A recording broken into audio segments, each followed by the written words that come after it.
Selamat pagi, selamat siang, ataupun selamat malam untuk kita semuanya.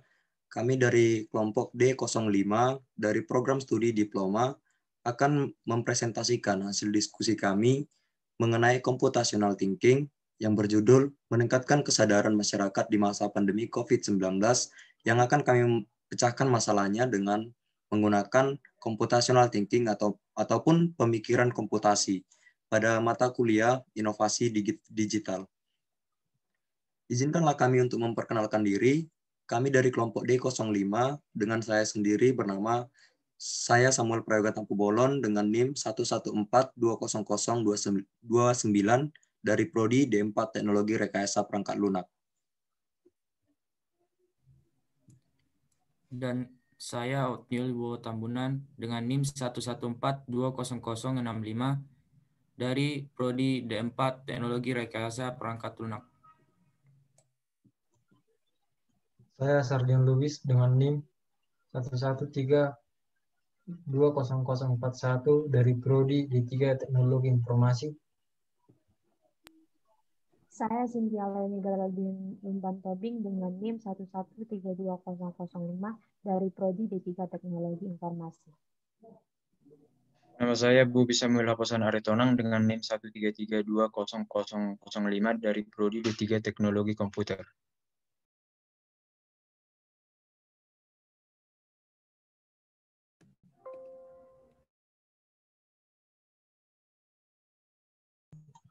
The Method of Computation Thinking atau metode berpikir komputasi. Computational thinking merupakan cara berpikir yang memungkinkan untuk mengurangi suatu masalah menjadi berbagai bagian yang lebih kecil dan sederhana. Mulai dari langkah-langkahnya, pertama adalah decomposition, lanjut ke abstraction, dan algorithm.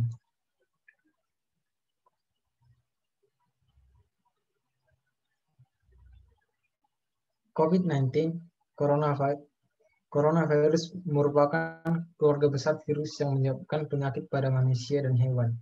Pada manusia biasanya menyebabkan penyakit infeksi saluran pernapasan, mulai flu biasanya hingga penyakit yang serius seperti Maitland-Ed Respiratory Syndrome atau MERS dan sindrom pernapasan akut berat acute respiration syndrome atau SARS.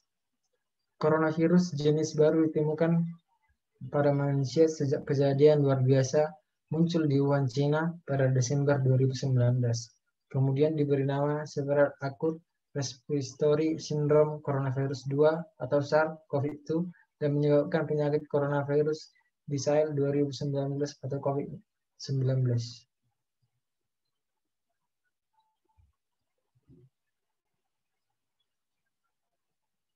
Lanjut. Mengapa kita perlu menghindari COVID-19? Seperti penyakit pernapasan lainnya, COVID-19 dapat menyebabkan gejala ringan termasuk pilek, sakit tenggorokan, batuk, dan demam. Sekitar 80% kasus dapat pulih tanpa perlu perawatan khusus. Sekitar 1 dari 6 orang mungkin akan menderita sakit yang parah, seperti disertai pneumonia atau kesulitan bernapas, yang biasanya muncul secara bertahap. Itulah sebabnya kenapa kita harus menghindari COVID-19 dan melaksanakan protokol kesehatan yang telah dianjurkan oleh pemerintah dengan cara mendisiplinkan diri.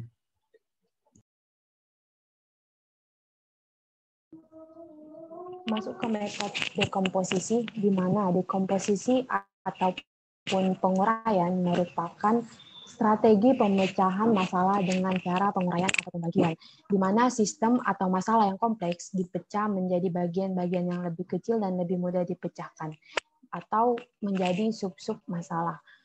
Misalnya, memecah drive atau directory dalam sebuah komputer berdasarkan komponen penyusunnya, yaitu file dan directory, di mana drive atau directory ini merupakan masalah kompleksnya, dan file dan directory ini merupakan hasil dari dekomposisi atau penguraiannya. Lanjut ke selanjutnya.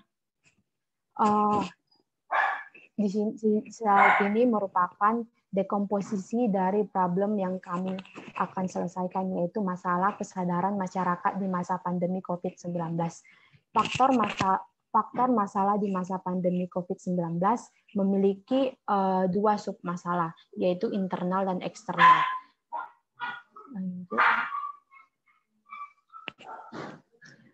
Faktor internal atau faktor dalam merupakan sebagian besar berasal dari diri kita sendiri. Kedua, kesadaran kita terhadap aturan protokol kesehatan di masa pandemi COVID-19 yang sangat dibutuhkan untuk bisa menyelesaikan faktor internalnya yaitu disiplin dan kesadaran tinggi. Disiplin dan kesadaran tinggi yang bagaimana? Yaitu kontrol diri kita untuk menghindari kerumunan, selalu memakai masker dan cuci tangan. Kemudian faktor eksternal atau faktor luar. Faktor eksternal atau faktor luar ini sebagian besar berada di tangan pemerintah. Yang pertama itu minimnya sosialisasi dari pihak terkait. Pihak terkait yang dimaksud di sini yaitu pemerintah. Di mana mengapa sangat dibutuhkan sosialisasi? Karena masyarakat saat ini sangat kurang memiliki pemahaman seberapa rentan mereka tertular COVID-19 dan seberapa parah penyakit ini, apa manfaat melakukan pencegahan dan kurangnya petunjuk untuk bertindak. Yang kemudian tindak tegasnya aturan dan peraturan yang berlaku. Masih banyak dari masyarakat yang masih kurang kesadarannya itu karena tindak tegas dari pemerintah masih kurang. Kemudian tambahan dari faktor eksternal yaitu kurangnya akses yang seperti apa. Misalnya penduduk miskin mengalami kesulitan untuk mendapatkan tes COVID-19 dan masyarakat menengah ke bawah menjadi lebih rentan. Pemerintah hanya menyediakan tes gratis di rumah sakit bagi mereka yang pernah kontak dengan kasus positif atau mengunjungi daerah berisiko dan menunjukkan gejala klinis COVID-19. Padahal beberapa kasus terbukti tanpa gejala umum atau tanpa ciri-ciri umum seperti pilek, sakit tenggorokan, batuk, dan demam. Sekian dari penjelasan mengenai dekomposisi atau penguraian problem yang akan kami bahas. Dilanjut ke abstraksi.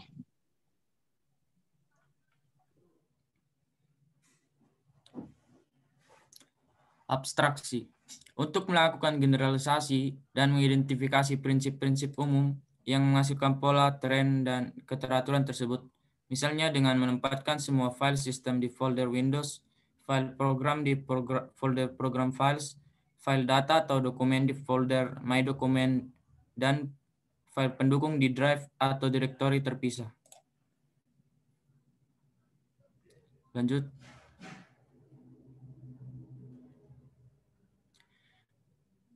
Beberapa bentuk masalah atau pelanggaran yang dilakukan masyarakat di pandemi COVID-19.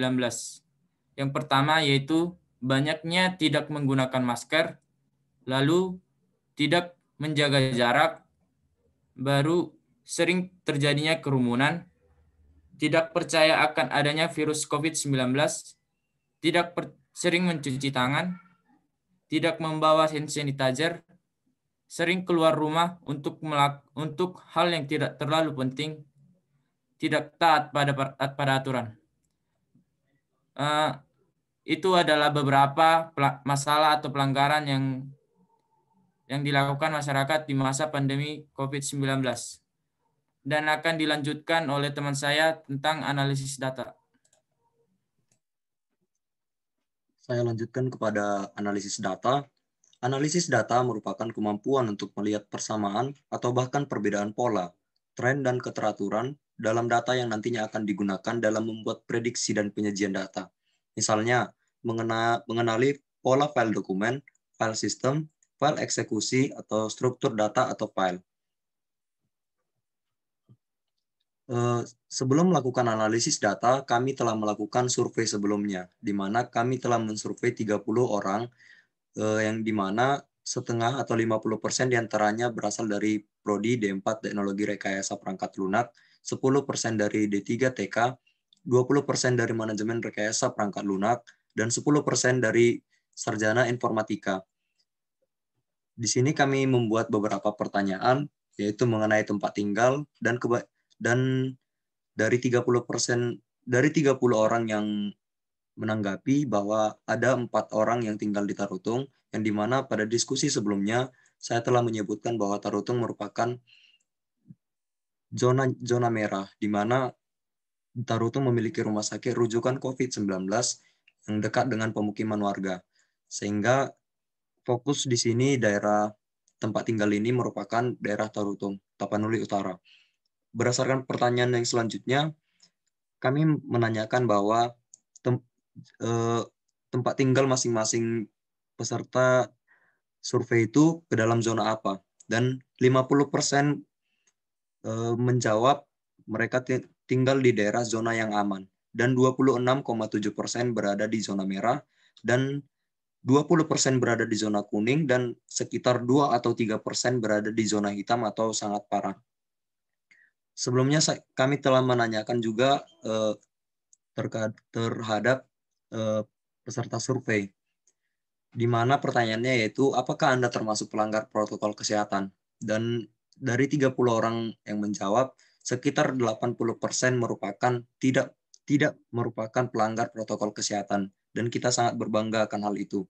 Dan ada 10% menjawab merupakan pelanggar protokol kesehatan, dan 20% menjawab mungkin atau bahkan tidak ingin memberitahunya. Pada survei ini juga kami telah menanyakan mengenai sanksi atau tindak tegas yang seharusnya dilakukan terhadap para pelanggar protokol kesehatan. Misalnya, dan kebanyakan yang menjawabnya yaitu berupa sanksi berupa materi uang, denda materi uang. Karena alasannya yaitu karena manusia itu lebih takut kehilangan materi atau uang daripada kehilangan nyawa mereka sendiri. Berikut pertanyaan-pertanyaan yang jawaban-jawaban dari pertanyaan yang berkaitan dengan kedisiplinan terhadap protokol kesehatan, yaitu pelanggaran terhadap protokoler kesehatan. Ada juga yang menjawab tidak memakai masker, ada yang tidak disiplin, tidak menjaga jarak, sering terjadi kerumunan, tidak sering keluar rumah untuk hal yang tidak penting. Selanjutnya, hasil analisis data yang telah kami lakukan sebelumnya. Berdasarkan analisis yang telah dilakukan pada data atau survei yang telah kami lakukan, maka kami telah mendapatkan bahwa yang pertama itu masih adanya masyarakat yang tidak disiplin dalam menjalankan protokol kesehatan. Dan yang kedua, masih adanya masyarakat yang beranggapan bahwa pandemi COVID-19 itu tidak ada, karena mereka tidak merasakan atau tidak melihat langsung bagaimana COVID-19 itu tersebar. Karena seperti yang kita tahu bahwa virus itu merupakan kasat mata tidak kelihatan. Jadi masyarakat itu beranggapan bahwa virus corona itu tidak ada. Dan yang ketiga, masih ditemukannya adanya kerumunan di berbagai tempat. Dan yang keempat, lemahnya kesadaran masyarakat akan masalah pandemi COVID-19. Berkaitan dengan faktor internal yang telah disampaikan oleh teman kami Cynthia pada bagian dekomposisi pada faktor internal, bahwa lemahnya kesadaran masyarakat akan masalah pandemi COVID-19. Itulah alasannya kami membahas mengenai COVID-19 itu sekaligus memberikan edukasi terhadap masyarakat bahwasannya COVID-19 itu sangat berbahaya. Yang kelima dan yang terakhir, kurangnya sosialisasi dari pihak terkait pandemi COVID-19 dan pencegahannya. Seperti yang telah dijelaskan juga bahwa ini berkaitan dengan metode dekomposisi pada faktor eksternal tadi yang telah disebutkan sebelumnya, bahwa sosialisasi dari pihak terkait itu sangat minim, di mana pihak terkait yang telah disebutkan merupakan pemerintah dan bagian-bagiannya.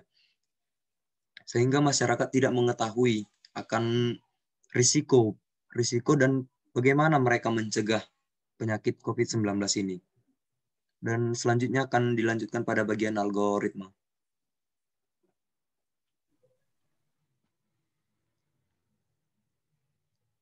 Algoritma, sebelum kita sampai pada penjelasan algoritma, kita harus tahu apa itu algoritma.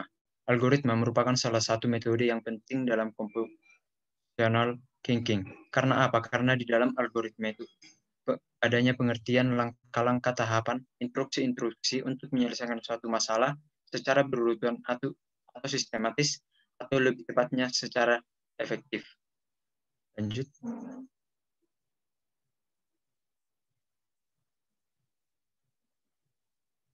Pada slide-slide sebelumnya telah dijelaskan berbagai masalah-masalah yang dihadapi pada masa COVID-19 ini. Kelompok kami telah mendiskusikan apa solusi-solusi yang dapat meningkatkan kesadaran masyarakat di masa pandemi COVID-19. Kami akan memaparkannya. Yang pertama itu melakukan sosialisasi dan edukasi kepada masyarakat. Yang kedua, selalu menggunakan masker apabila kita keluar rumah. Yang ketiga, selalu menaati protokol kesehatan yang berlaku. Yang keempat, mencuci tangan dengan air mengalir dan sabun minimal 20 detik. Yang terperincinya lagi dengan menyediakan sarana cuci tangan dengan sabun. Yang selanjutnya itu menghindari kerumunan, lalu jaga jarak, dan yang terakhir adalah mengikuti arahan dari pemerintah, menaati arahan dan peraturan dari pemerintah. Sekianlah presentasi dari kelompok kami. Kami berharap presentasi ini, bahan-bahan presentasi kami dapat membantu para masyarakat atau mahasiswa dalam meningkatkan kesadaran dalam masa COVID-19. Jika ada bahasa atau tutur kata atau penjelasan kami yang tidak enak di hati para pembaca dan pendengar, kami minta maaf. Akhir kata, kami dari kelompok D05 mengucapkan terima kasih.